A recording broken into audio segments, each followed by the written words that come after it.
The Community Policing Forum in Nyanga in Cape Town says it's concerned about an increasing number of bodies which have been found in people's yards in recent weeks after the body of a young boy was found in a sports bag dumped in someone's yard on Friday morning.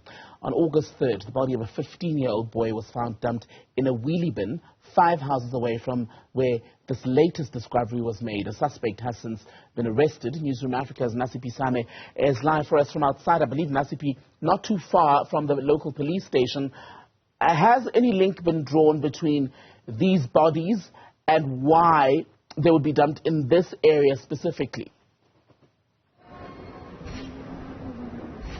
Well, Timbekile, as you put it, there is great concern from the CPF, including that small community that falls under Crossroad in regards to the dumping of bodies in their community, particularly one street, which is probably about 5 kilometers from where we're standing, which is the Nyanga police station. And that community there not only has concerns, but also fears that people would commit or can commit a crime elsewhere and find it fitting to dump bodies in their community, particularly in one street.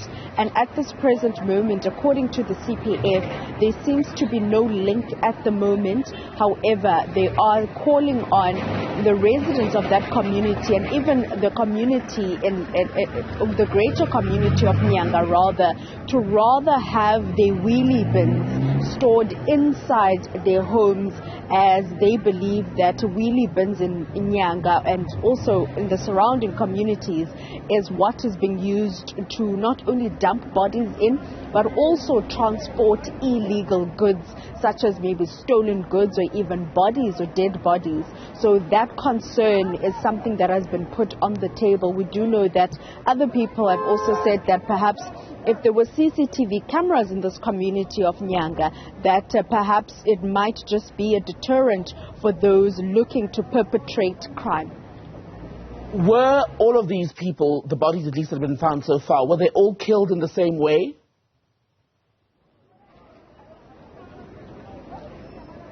Well, they didn't go into details in regards to how the two bodies were, or rather the condition of the two bodies and how they were killed.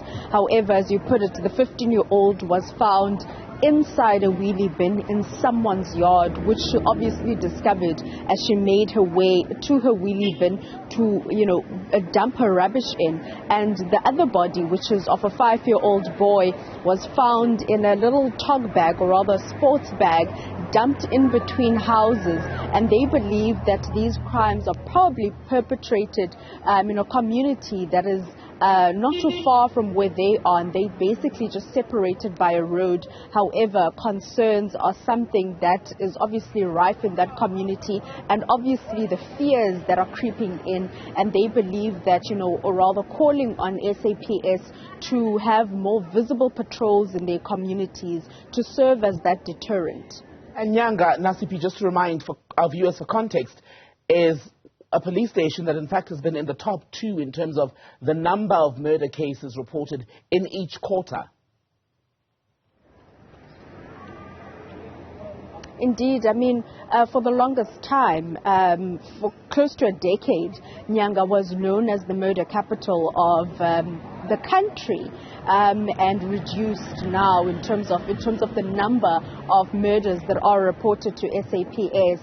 And it is also still a concern in the Western Cape, even though the numbers have drastically declined. And it's one of the 10 police and It's one of the 10 crime hotspot precincts that provincial SAPS, including law enforcement, which is local government, has its eye set on in terms of trying to reduce the crime.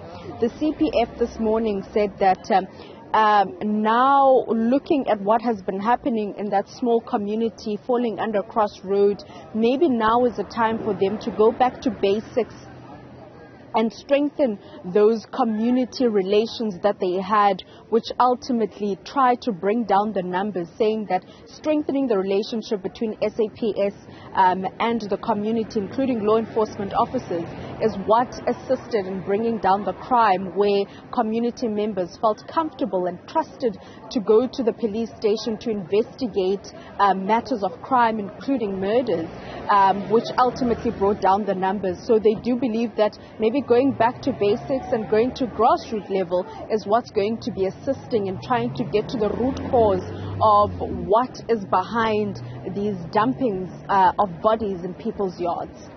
Bisame live for us in Nyanga in Cape Town. Thank you.